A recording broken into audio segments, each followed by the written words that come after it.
പത്തനംമാറ്റ സീരിയലിൻ്റെ ഇന്നത്തെ എപ്പിസോഡാണ് കേട്ടോ പറയുന്നത്. അപ്പോൾ ഇന്നത്തെ എപ്പിസോഡിൻ്റെ ഹൈലൈറ്റ് ഇതാണ്. നവീനെ കൊണ്ട് അമ്മയും മുത്തശ്ശനും കൂടി അനന്തപുരി തറവാട്ടിലേക്ക് വരികയാണ് കേട്ടോ. അപ്പോൾ എവിടേക്കാണ് പോകുന്നതെന്നൊന്നും നവീനോട് പറയുന്നില്ല. അപ്പോൾ അവന്തിക്ക് പെണ്ണ് കാണിക്കാനായിട്ടാണ് കൊണ്ടുപോകുന്നത്. അപ്പോൾ അവിടെ ചെല്ലുമ്പോഴാണ് നവീൻ അറിയുന്നത്, അയ്യോ ഇത് പെണ്ണ് കാണലാണോ, അവന്തിക്ക് പെണ്ണ് കാണാനാണ് ഞാനിവിടെ വന്നിരിക്കുന്നത് എന്നൊക്കെ നവീൻ അവിടെ ചെല്ലുമ്പോഴാണ് അറിയുന്നത് കേട്ടോ. അപ്പോൾ എപ്പിസോഡ് ആദ്യം തുടങ്ങുന്നത് ആദർശിനെ കാണിച്ചുകൊണ്ടാണ്.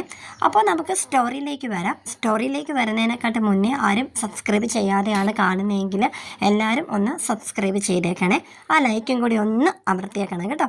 അപ്പോൾ സ്റ്റോറിയിലേക്ക് വരാം. ആദർശിനെ കാണിക്കാൻ കേട്ടോ. അപ്പോൾ നയനയുടെ കാര്യങ്ങളൊക്കെ നോക്കാനായിട്ട് ഒരു സർവൻറ്റിനെ വേണമെന്നിങ്ങനെ പറയുന്നുണ്ട്. അതായത് അവിടെ കാര്യം മാത്രം നോക്കാനായിട്ട്, പക്ഷേ ഡെലിവറിയൊക്കെ അടുത്ത് വരികയാണല്ലോ.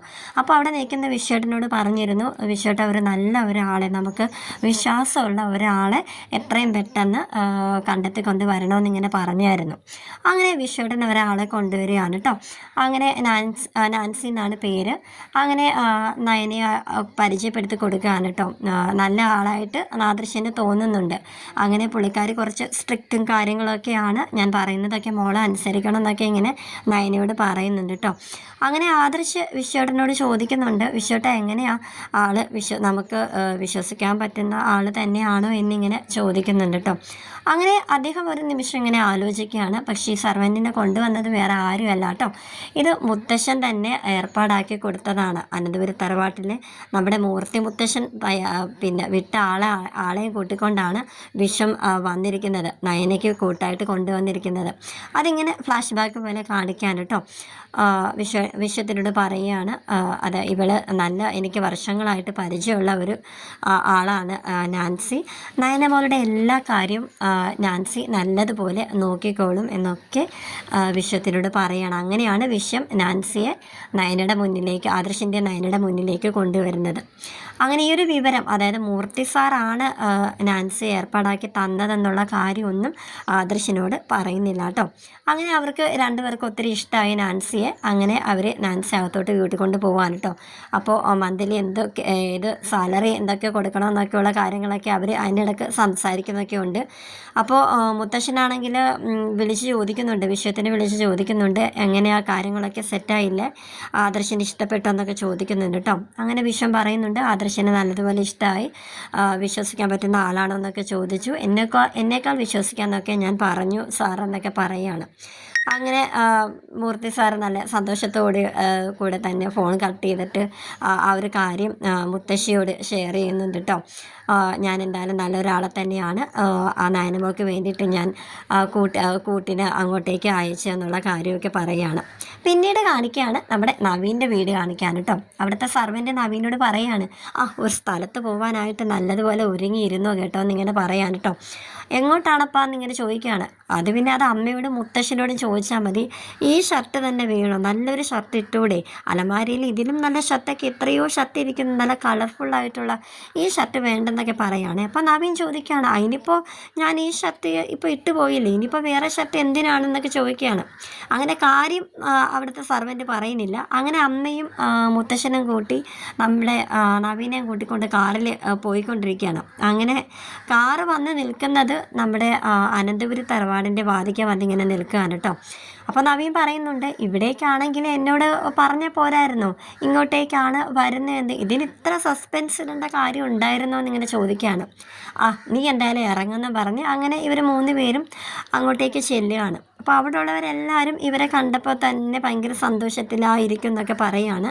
അപ്പോൾ അവിടെയുള്ള ആർക്കും ഈ ഒരു കാര്യത്തെ പറ്റിയൊന്നും അറിയില്ല കേട്ടോ. കാരണം നവീൻ വന്നിരിക്കുന്നത് മുത്തശ്ശനെയും അമ്മേനെ കൂട്ടിക്കൊണ്ട് വന്നിരിക്കുന്നത് അവന്തിക മോളെ പെണ്ണ് കാണാനായിട്ടാണെന്നുള്ള കാര്യമൊന്നും അവിടെയുള്ള ആർക്കും തന്നെ അറിയില്ല. കാരണം മുത്തശ്ശൻ ഈ വിവരം ആരോടും പറഞ്ഞിട്ടില്ല. എന്താണ് പതിവില്ലാതെ ഇങ്ങോട്ടേക്കൊക്കെ ഇറങ്ങിയതിൻ്റെ കാര്യം എന്താണെന്ന് ഇങ്ങനെ ആദർശിൻ്റെ അച്ഛൻ ഇങ്ങനെ ചോദിക്കുന്നുണ്ട് കേട്ടോ. എന്താ നവീൻ മോൻ്റെ കല്യാണം വല്ല ഉറപ്പിച്ചോ എന്നൊക്കെ ഇങ്ങനെ ചോദിക്കുകയാണ്. അങ്ങനെ മുത്തശ്ശനപ്പോൾ പറയാണ്, ജലജയോട് പറയുന്നുണ്ട് കേട്ടോ. ജലജ, മോളെന്തേ, അവന്തിക മോളെന്തേ, അവൾ ഒരുങ്ങി നിൽക്കുവാണോ എന്നൊക്കെ ഇങ്ങനെ ചോദിക്കുകയാണ്. ആ അച്ഛ, അവൾ എങ്ങോട്ടോ പോകണമെന്ന് ഇങ്ങനെ പറഞ്ഞിരുന്നു, അവൾ പോകാനായിട്ട് റെഡി ആയിക്കൊണ്ടിരിക്കുകയാണ്. എന്നാൽ നീ അവളെ താഴത്തോട്ട് കൂട്ടിക്കൊണ്ട് വന്ന് ഇങ്ങനെ പറയാൻ കേട്ടോ. അപ്പോൾ അങ്ങനെ പറഞ്ഞപ്പോൾ തന്നെ അവിടെയുള്ളവർക്ക് കുറച്ച് പേർക്ക് കാര്യം ഏകദേശം മനസ്സിലായി. അങ്ങനെ ആദർശൻ്റെ അച്ഛൻ ചോദിക്കുന്നുണ്ട്, അച്ഛ ഇതൊരു പെണ്ണ് കാണൽ ചടങ്ങാണോ അച്ഛാന്നിങ്ങനെ ചോദിക്കാൻ കേട്ടോ. അങ്ങനെ അപ്പോഴാണ് നവീനും അറിയുന്നത് ഇതൊരു പെണ്ണ് കാണലാണെന്ന്. അങ്ങനെ മുത്തശ്ശൻ പറയാണ്, മൂർത്തി മുത്തശ്ശൻ പറയാണ്, അത് ഇതൊരു പെണ്ണ് കാണൽ തന്നെയാണ് ഇത്. അപ്പോൾ ആദർശൻ്റെ അച്ഛൻ പറയുന്നുണ്ട്, ഒച്ച എന്നിട്ട് ഞങ്ങളോട് ആരോടും ഇതിനെപ്പറ്റി ഒന്നും പറഞ്ഞില്ലല്ലോ എന്ന് പറയുന്നുണ്ട് കേട്ടോ.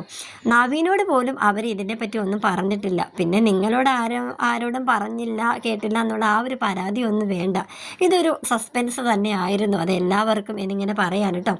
അങ്ങനെ ജലജയാണെങ്കിൽ അവന്തികയെ കൂട്ടിക്കൊണ്ട് വരുന്നുണ്ട് കേട്ടോ.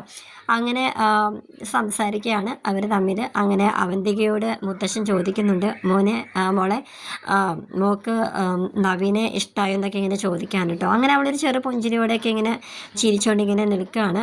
ജലജയാണെങ്കിൽ ഫ്ലാറ്റായി നിൽക്കുകയാണ് കേട്ടോ. അവൾ പറയാണ്, നവീൻ മോനെ ആർക്കാണ് ഇഷ്ടപ്പെടാത്തത്, പ്രഗത്ഭനായ ഒരു വക്കീലല്ലേ എന്നൊക്കെ ഇങ്ങനെ പറയാൻ കേട്ടോ.